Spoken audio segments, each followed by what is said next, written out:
Pierre, is that a leopard print chair in Dreger's office? Sure looks like it. I'm pretty sure that's a leopard print chair. And is that a picture of himself on that bottom shelf? That's a picture of himself. We're going to have to, yeah.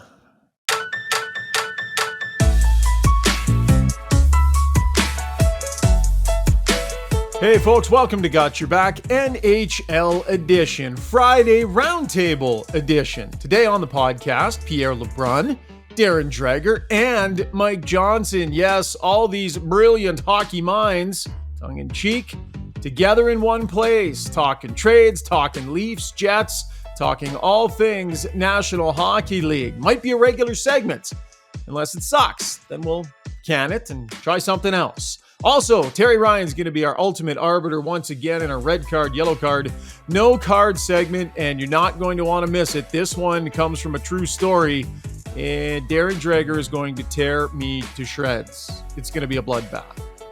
Got Your Back NHL, brought to you by Cross Country Canada Supplies and Rentals. As always, they provide equipment and supplies to all facets of the Canadian construction industry, but what sets them apart is their get-her-done attitude, core value of their company. I've been to the head office. It's right there on the wall for everybody to see, everybody to walk by every day. So every one of their staff members lives by that get-her-done formula to ensure they never let the customer down. Cross Country Canada takes great pride in this attitude. They believe that their customer success is their success. Cross Country Canada, proud title sponsors of Got Your Back. What are you shaking your head at already, Dregs? You're already shaking your heads and the pod hasn't even started. Go ahead and say it. Setting the tone. I know what he's saying. No, I'm looking forward to your 45-second intro and sponsor read. You don't know it, Dregs, but I already did it. It's in the can and it's already done. And this is now the start of the podcast. By the way, you got up and walked away from your desk a minute or so ago. Is that a leopard print chair you're sitting in? Like yes. Full on leopard print. Yeah. Get up. Show us. It was gifted to me. I don't know about that. That might be re-gifted. What are you talking about? So immediately I'm concerned about what happens in your office. But thanks for asking. Dregs, immediately that poses the question, what's happening in your office when the camera's not on? Child as well. That's a problem.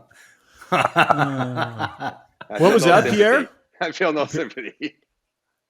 I said, what happens in that office when the camera's not rolling based on that chair? Like, what's going on over there? That's even more offside. Well, that is. This podcast is started. That's a dead father-in-law's chair, Pierre. Damn it.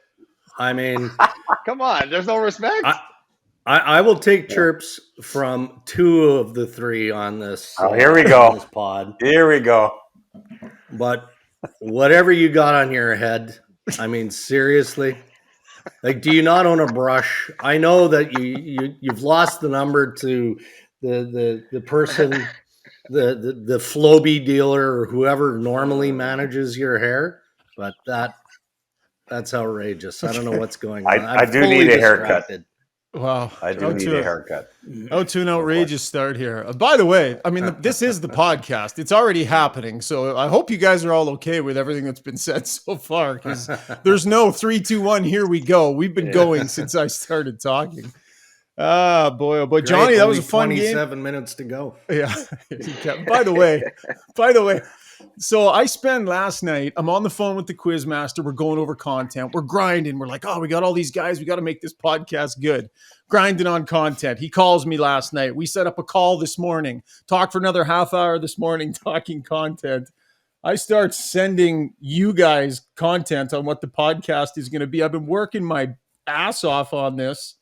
And what I get back from Darren Dreger on the chat group, this is setting up to be the most eye-glazing pod of the year. I'm like 90 minutes of work into preparing content. Don't you want constructive and honest feedback? Isn't that what we're all craving? No, I do not want that at all. Absolutely not. Okay, let's start talking. Stop talking nonsense and start talking some hockey. Let's get to the round table, although it's not a table and there's nothing round about it. It's like four guys in a box here, we'll call it, but it's brought to you by Pro Hockey Life. And Christmas is on the way. Pro Hockey Life can be the one-stop shop for the hockey lover in your family. And they got some great products to consider. How about the Hockey Shot Hockey Radar? You can track how hard your young player is shooting it, or how hard you're shooting it if you want. You can see and measure improvement as it's happening. Some other cool training devices, the Super Deke or the Helio Core Performance Sensor. They got all the cool technology to help measure and improve the growth in one's game. Lots of great apparel as well. Pro Hockey Life, obsessed with the game. Go see them for your Christmas shopping. Johnny, you had a front row seat for a pretty interesting hockey game last night. Nice performance from Mitch Marner. That sequence where he was on his rear end behind the net and then ends up scoring, that just, a building lights up. Pretty cool moment. Yeah, it was good. It was funny because the building didn't really seem to be gravitating to a Marner moment until it was 3-0. Then the game kind of got out of hand in like 90 seconds. And then for about the rest of the period, every time he touched it, you could kind of feel the building rising up, like, might he get a point here? And then, that sequence where he just blew a tire, fell on his backside. I called it the butt sauce because he threw a pass out to Tavares that he missed. And then I don't know if you can keep that. I think I don't that know. might have to be a one-time thing. I was thinking butt fumble. Like I was thinking the Mark Sanchez butt fumble, right? But butt sauce got a whole nother connotation. But and then he gets the big slapper goal. And listen, that was about talking to Leaf coaches, management, players after the game. Like, they were very pleased. That was about as well and as clean a game as they have played all year. Samsonov gets a shutout, but didn't really have to do that much. Yeah, they were pretty pleased, and because they hadn't played great against Dallas the previous couple games, but they played well there, and they're rolling, right? Like, they're setting records left and right. They're only a few away now from the franchise longest winning or point streak. So it was good, and we had Biebs in the house wearing some colorful apparel. It was a full night among for the us. people. Hey, he was right in there among the people. Dregs, like fist bumping and. I mean, next to Pierre LeBrun's toque, the getup of Bieber yesterday was, and he was with the people, right? As you've acknowledged, that was what was so surprising about it.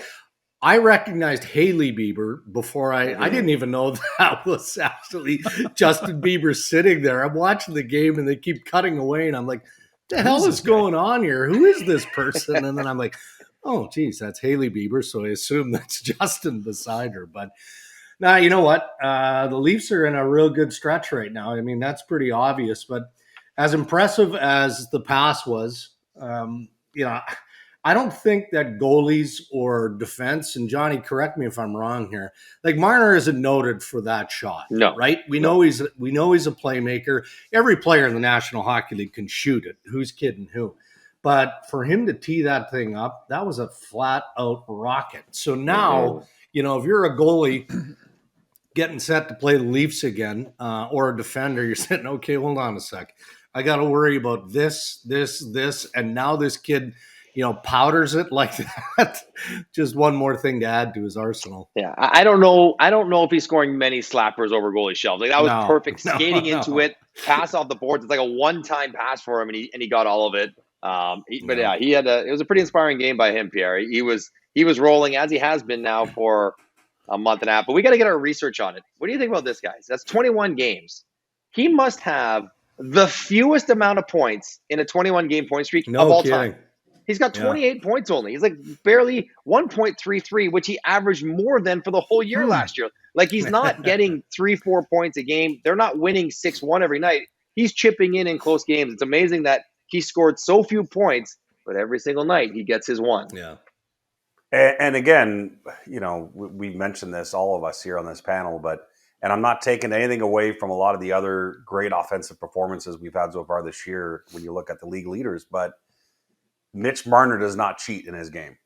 I mean, his defensive prowess is unbelievable. And to be able to create and manufacture points the way he has so consistently while still being essentially the most trusted defensive option up front for the Toronto Maple Leafs should not be. I mean, I think we have to keep mentioning that as part of the conversation. I mean, I don't know if anyone's doing it better right now in terms of the two sides of the puck as a winger in the NHL. Yeah, and that's, listen, is he in the discussion in terms of top two-way forwards, top overall game in the National Hockey League? Dregs, like, do you put him in that category with, with some of the other guys when he's playing like this? As Johnny's shaking his head below. Yeah, You can go Johnny is next, shaking Johnny. his head. You saying start, no. Dregs. Yeah, well, look, I'm not sure I do, but I'll acknowledge who mentioned it. I mean, we had Dave Nonis, former GM, on our podcast on Thursday, and you said it after the fact. We'd stopped recording, but we were talking about Marner. We were talking about some other things. And if you talk about in the moment here, we're not talking about, over the course of a season, but the way that Marner is playing, both offensively and defensively, he wondered out loud to Ray and I if Marner was the most complete player in the NHL right now. So in the league? Yeah. See, I said winger. I don't know if MJ caught that. I said winger when I winger talked center about, matters a lot, so, right? Like because how center, great you are as a winger, it's hard to be as important as a centerman. Exactly. Like I Johnny's still think at the end of the day, unimpressed. You just have this I still think at the end of the day, like, face. And I don't know. I know we weren't supposed to go this way, but a little ad lib here. But I don't know if people just have had too much over the years that they don't want to talk about him anymore. Sidney Crosby, anyone? What he's doing again this year? Oh yeah. I mean, like 100%. It's just unbelievable where he is still at this stage in his career, and really on a team that people keep waiting to fade away, and now they're back in the thick of it. And Sidney Crosby's season has got to be mentioned here too as one of the great early stories. Leafs and Jets. If a 7-game series were to start tomorrow, Johnny, who would you take? This is such a Dryden question. Mm-hmm. Well, if it's tomorrow, there's no Jake Muzzin and there's no Morgan Riley. Yep. And there's no Nick Robertson, and Pierre Engvall is going to be suspended, or no, maybe not. But I think if it's a month from now, then you get my point. A month from now. Well, you said tomorrow, so hold on. Okay, you can be that guy. You're that guy on the pod. It makes an easier answer. I think if it's tomorrow, I would be leading Winnipeg because I just got they Johnny have the full rostered. That's awesome. So listen, at full power, both teams fully, like, everyone healthy that's on their team, except for maybe Jake Muzzin, because I don't think you can really ever assume that he's going to come back and play for Toronto. I would, you'd want to lean to the team that has the better goaltending, and Connor Hellebuyck, no question, is the best goalie of the three that would be playing. But so far, he's not playing that much better than Samsonov or Murray. So if Murray equals Hellebuyck, I take Toronto. I take Toronto over Winnipeg if the goaltending's a wash, which right now it would be. So it's very close, which I think is a testament to Winnipeg, because Toronto's on this great run, and it's a toss-up basically to me. But I would probably lean Toronto slightly. Pierre? I would lean the Leafs as well. And it's interesting. I don't know if you guys saw John Cooper's comments this week about the Leafs. And I'm trying to figure out if we're taking them at. Well, that's what I'm wondering. Is John Cooper's been around? Could be Tampa, Toronto again in the first round. And John Cooper was very complimentary of what he believes is a Leafs team that's figuring it out in terms of the way they play and their defensive awareness and everything else that he's seeing in their game. I quite enjoyed John Cooper doing that. But so for now, we'll just say he was genuine about it, right? Mm-hmm. Yeah. Mm-hmm. I would lean to the Leafs too. I mean, Johnny makes an excellent point on Connor Hellebuyck, but let's not overlook, like, there are lots of games where Winnipeg is treading water too, right? And they're winning games primarily because of their goaltending. You've got two key pieces, one for sure out of the lineup for an extended period of time. That's Nikolai Ehlers. Right. And his cover-up is Mason Appleton, and he's hurt too. And like so many teams that are working in long-term injury, it's not like Cheveldayoff can go out and add a piece because those players are eventually coming back. So they're playing well in the moment, but in the bigger picture, I think Toronto, just given the depth and firepower they have up front, would probably outmatch Winnipeg. So bigger picture, are the Maple Leafs the best chance to break the egg here on this 30-year drought for cups in Canada? They're not the best bet, Johnny? Who is? What division are they in? Like, they're going to have to go through Tampa and then Boston. Like, it's a nightmare. They'd be better off finishing fifth and getting over to the Atlantic. Like, honestly, it's like, that's why. It's not about if they were ranked 1 through 16, if they were, like, maybe we'd have a different conversation. But when they have to play, and they're going to have to play probably Tampa and then Boston. And that is going to be a very difficult path. Whereas I look at Winnipeg, okay, the Central.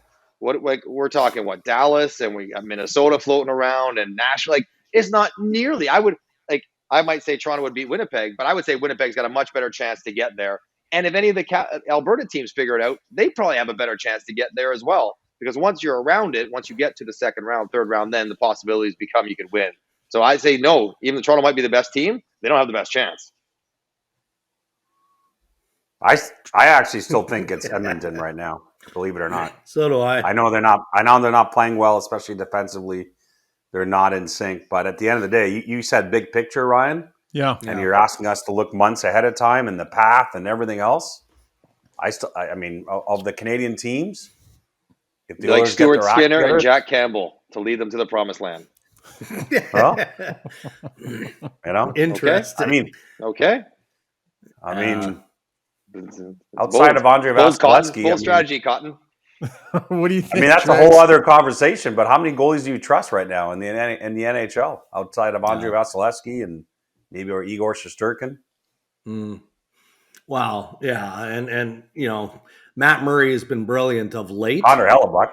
There's going to be, aside from Connor Hellebuck, Jacob Markstrom can't stop a beach ball in Calgary right now. I mean, there's all kinds of issues in goaltending outside of Winnipeg. But I tend to agree based on the start of Jack Campbell.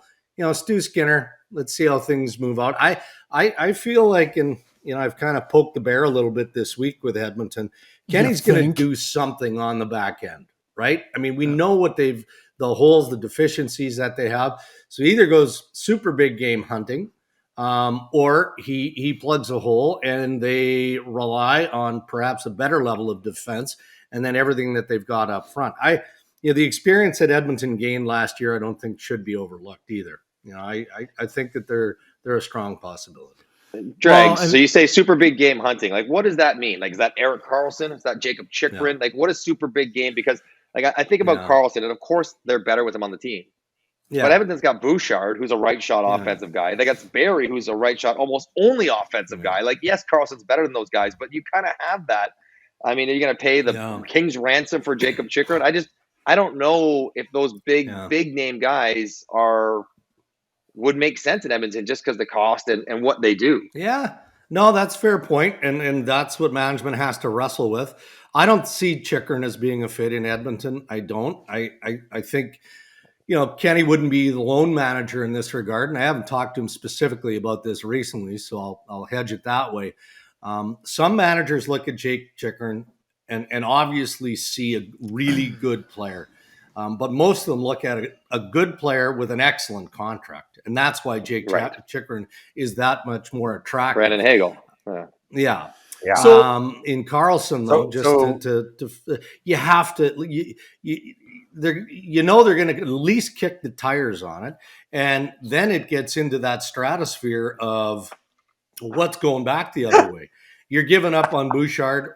Maybe Barry goes too as part of a package. But there's so many variables. We've already gone through this. It's a next to impossible deal to make. But I think Edmonton's in that window where they've got to start looking at some of those bigger types. Dregs, the one name I want to throw at you guys, because, listen, I believe that they fundamentally need I was going to throw one, Ryan, but you go. Maybe our brains. No, I'm curious to see whether we're thinking of the same guys. You go ahead. All right. So I think they need a guy who fundamentally is rooted in a little bit more defense. Can maybe be a bigger, nasty guy that can play. I think they want someone that adds to their experience level on the blue line.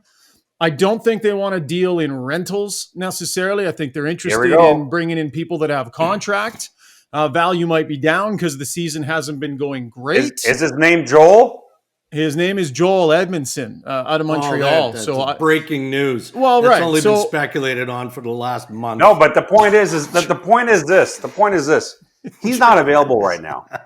He is not available. And the reason it's interesting to me is this would be Edmonton having to manufacture a conversation, an opportunity that the Habs do not even want on the table right now.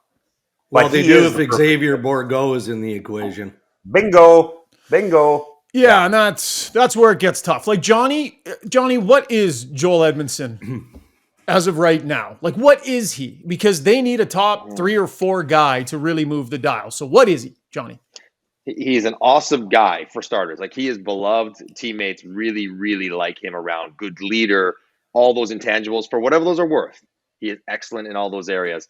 He right now, though, is he's not having a great year.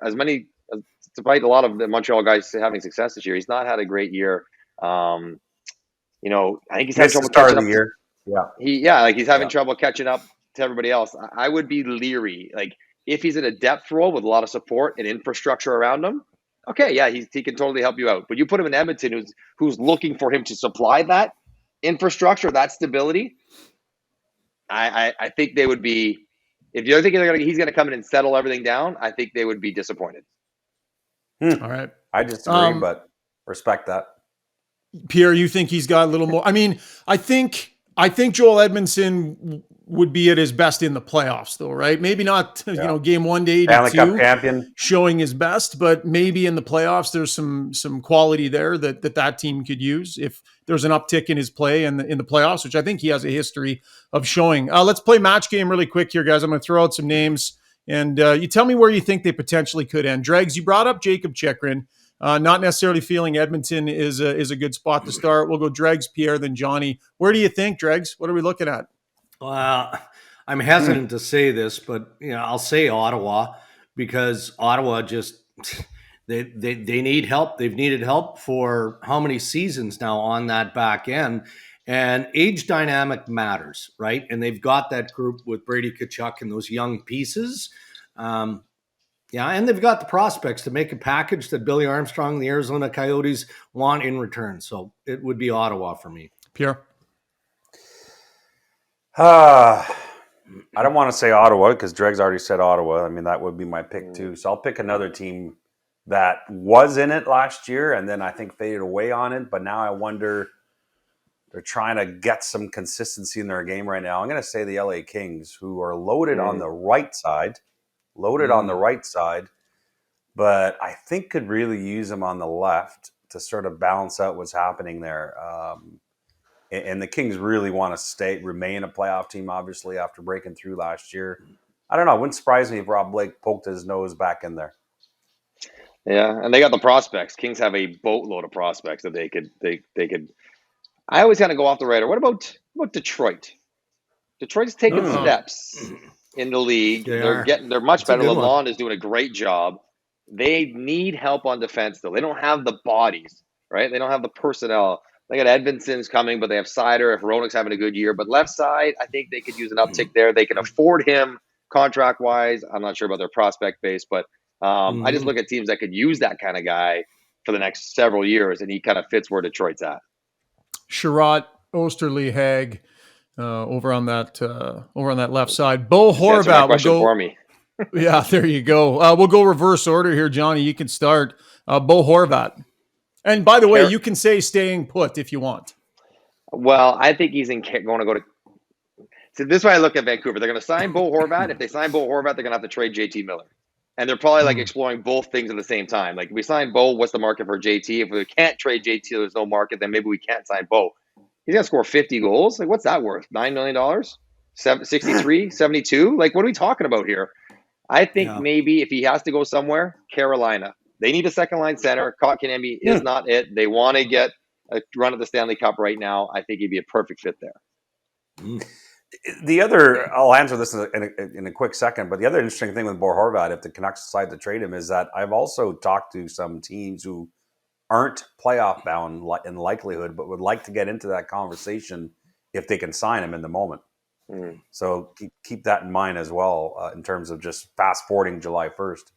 But I'll say Colorado Avalanche, which is kind of the obvious. They have to get through all these injuries first, but come the new year, I think the Avs, if they're still in the playoff spot and were able to play survival hockey here through all these injuries, they haven't replaced Nazem Kadri.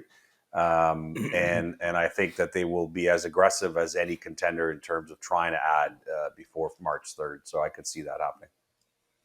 All right. I mean, just to be different, I'd say Dallas. I mean, he's not a perfect fit in Dallas. And for all the teams that we're talking about, there's some cap implication here, right? So it's not as easy as it sounds.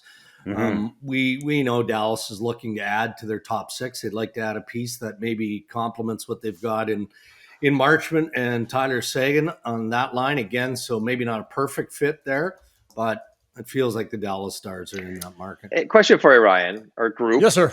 So what about Toronto? Like everyone, like where are we in this? I've been on Toronto should go get a forward. If they have money to spend and assets to spend it on, they should go get another forward. Yeah. Not go their defense. They're played 12 of them. They're doing all right. And if they ever get them back healthy, the price is going to cost to get a good defenseman. Is it worth it as opposed to going to get a Bo Horvat or going to chase one of the big UFA guys to help their forward depth? I don't know if I'm out on an island on myself. Everyone's like, oh, defense. I'm like, they're the third best goals against in the league. How about offense where they're 22nd? How about those? Let's help that out. Are we like Bo Horvat in Toronto, third line center with John Tavares? There's our promo for the day. Mike Johnson what do we blows think? up internet. Am I crazy? Well, the thing is you talked about when they finally get healthy on the fence. They never will be. I mean, we don't believe Jake Muzzin's unfortunately going to come back and play, right? So, or this year anyway. So they're not getting healthy. Riley, they got the Swedes, they got Brody, they got Paul Giordano, right? Plus. Yeah. I mean, they're definitely top heavy offensively, right? As they have been. Yeah. That's interesting. But don't you think they'd rather look along the wing? No? Winger, center, they're all interchangeable. I'd rather get a good centerman and think whoever's the Yarncroke on the wing or whoever they'd have playing center there at this point. No, I think they have Camp and Holmberg are third and fourth line centermen. You can put Holmberg on the wing. The only thing is Kyle Dubas very publicly, as you guys know, has numerous times talked about the fact he doesn't like trading for Reynolds.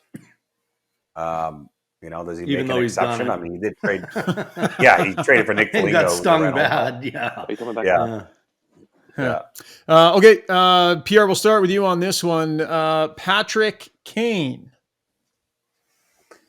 Boy, I was Rangers all along, and now the Rangers have to show themselves a little better here to attract Patrick Kane, who will decide where he's going, of course, with his no move.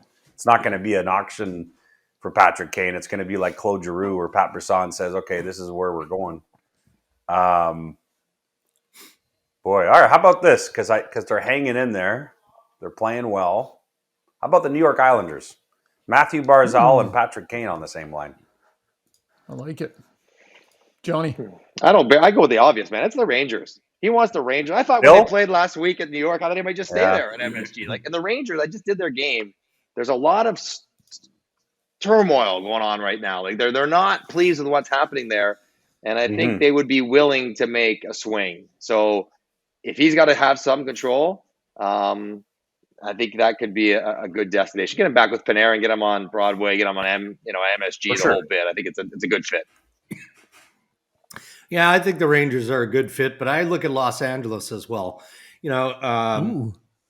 Rob Blake made it abundantly clear early in the year and throughout the offseason that, with Jonathan Quick and Anze Kopitar, and we know that the window is quickly closing with those experienced veteran guys, that he feels a sense of obligation to do what he can to help those players contend one more time. Now, are the Kings good enough that you blow out some of the prospects and some of the depth that we talked about earlier in association with maybe Jake Chychrun and the LA Kings? Possibly, but it feels like one of those two teams, LA or the New York Rangers. Do they get a goalie with that trade? They got the worst goalies in the league. I was just gonna say they may have to sign Jonathan Quick to an extension at this point. No. Is it just me, or would Jersey not be the funnest place to see him go? Wouldn't it be awesome to see him in Jersey? I don't think. Listen, that's it. Yeah, Tom Fitzgerald has not been shy, as you guys know. He's not been trying to swing for the fences. I mean, he tried to get in on Matthew Tkachuk last summer. He wasn't allowed in the final club, and obviously tried to sign Johnny Gaudreau and couldn't do that either. But the Devils are always in the middle of it. That's an interesting one. But the Devils' big acquisition won't it be Palat when he comes back in January or February? There's their big guy, right? Yeah, agreed. And keep in mind on the Patrick Kane thing too, and I always have to remind myself of this, but. This isn't going to be I've heard some people say, well, the Rangers have 2 first-round draft picks. I'm not convinced here. If you look at the price for Claude Giroux last year, because the guy has a full no move clause. I don't think this is a big price to pay for Patrick Kane. Patrick Kane, in all likelihood, is going to say this team or that team, maybe two teams. I don't know that Chicago is really going to get a ransom here, right? Yeah, it's a very limited situation. Yeah. And they kind of have to trade him, right? Like they got to acquiesce to whatever he wants. Like he's going to walk away anyway. Yeah. So like when push comes to shove, it's trade deadline day. I mean, I'll take a first and a second. I want 2 firsts. I'll take 2 seconds if I have to. Like whatever I got to get at the end, I got to get it. Can't let him walk for nothing if you're going to trade him anyways. Last one, we're going to go with Vegas squeeze in another big player. Why not? You know they'll be in on it. Why not? Last one we're going to do is Erik Karlsson. Maybe, Dregs, you don't have to do this one because we're running low on time. You've all but guaranteed he's going to be an Oiler. So, Pierre, where do you think he's going to go, buddy? Just got radioed by Rashog. First round's on you at the Board of Governors, buddy. I'm going to say he stays put before March 3rd. I hope not. We want trades, obviously. But I think this is an off-season proposition given the complexity of the contract and the cap implications. And I think teams that really like him wanting to get a firm idea of if the cap's actually going up or not this summer. So I predict he stays put. If I'm San Jose, I'm doing everything I can to trade him now. When's his value going to be higher than it is right now? Like you wait till next summer, all of a sudden he ends up with a colder and it just you strike while guys are desperate. So yeah, but do they have a choice in the matter, MJ? Like, of course they want to trade him, I think, but you need a team willing to play ball. Yeah, but I think teams we want to go play with Erik Karlsson right now. A year from now when the bloom's off the rose, he doesn't have 35 goals this season. He doesn't get 95 points. He ends up with 20 and 65. You're like, oh wait, that's kind of more normal, great production. It's such a complex deal. Such a complex deal. The one I said is just, I don't know if he'd go there. I think Montreal. If Montreal could attach a couple contracts going back. Ooh. Well, which he one? wants to win, though, right? I trade Erik Karlsson for Brendan Gallagher. Plus. Yeah. How many pluses you want to put? I'm only putting 2 plus. Okay. Only plus. That's all I'm doing. Dregs, you want to make another headline and weigh in on this? No, look, I mean, I guess what frustrates me is, we talk to managers all the time and they keep saying it's dollar in, it's dollar out. It's cap this, cap that. Garbage. You can still be creative with a salary cap, right? Agreed. You can be creative. And I look at what Vegas has done. Now, Vegas hasn't won anything yet either, but at least they keep going for it, right? Mm-hmm. And the other thing that comes to mind, and we've heard Erik say this a couple of times now when interviewed, I want to win. He keeps saying he wants to win. Well, he wants to win next year or he wants to win now. If he wants to win now, then he's got to do everything he can do to encourage a deal. Because otherwise you're missing another glorious opportunity to win. Mm-hmm. Yeah. Good stuff. Didn't you have a final comment on Hockey Night in Canada last week, which was interesting, right? He said something like, did he say like, I'm still a good player? Or I forget what it was, but it was, I felt like the interpretation was, guys, come and get me.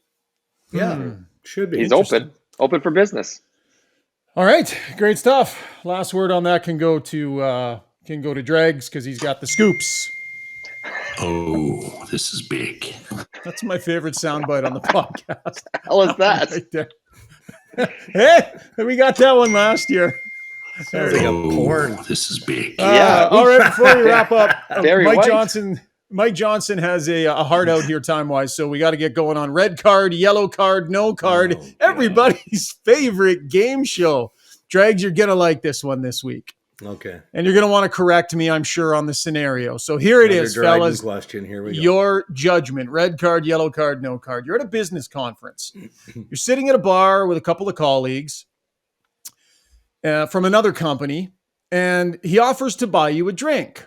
Now, you know that he's not paying. It's the company that's going to be paying for the drink.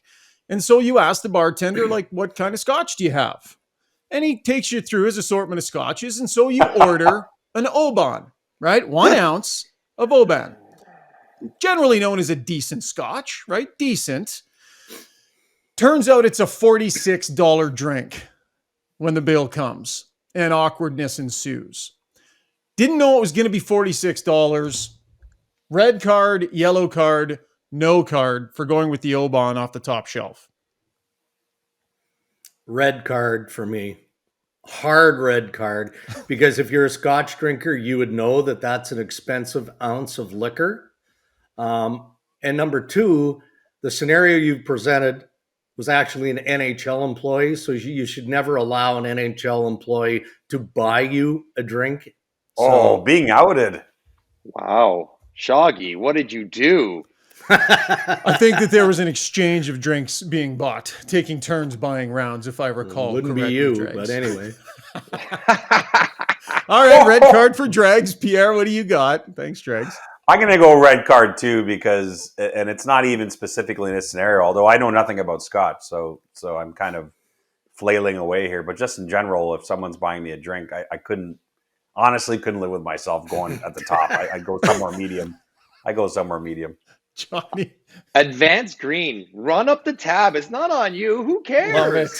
What I is- knew it's you'd the come NH through it's for the me. NHL. I knew it. Are you kidding me? If someone else is paying and it's not you, I'm like, let's run. They don't care. It's just a rounding area line item. As long as you're not going to get in trouble, run it up.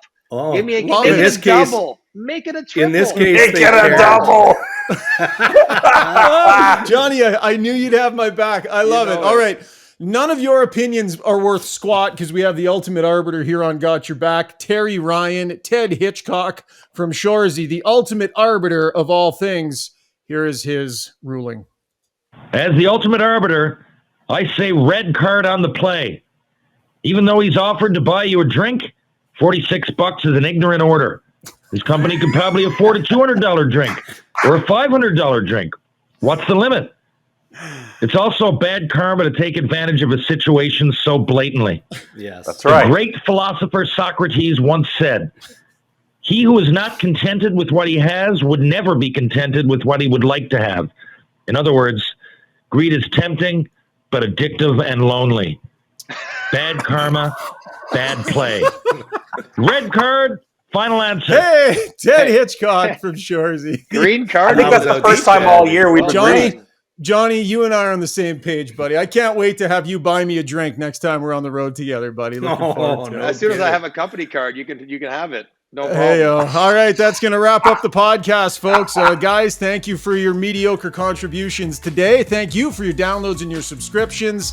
And a big thanks to our sponsors as well. Cross Country Canada Supplies and Rentals, Pro Hockey Life, and Liberty Security, also a valued sponsor here on Got Your Back. 3 of the 4 of us are off to the Board of Governors in Florida, so I'm sure we'll have some chirps and some stories ready to go in next week's podcast. We'll talk to you then, folks. Have yourselves a fantastic Friday. Cheers. We want to tell you about a truly Canadian company. Cross Country Canada Supplies and Rentals provides equipment and supplies to all facets of the Canadian construction industry. But what sets them apart is their get-her-done attitude. It's a core value of their company. I've been to the offices. I've seen how they proudly display that on the wall at each branch. Every one of the staff members lives by the get-her-done formula to ensure they'll never let their customers down. They'll bend over backwards to get their clientele what they need when they need it. They don't make excuses. Cross Country Canada takes great pride in this attitude, and they truly believe that the success of their customer is their success. You can't get much more Canadian than that.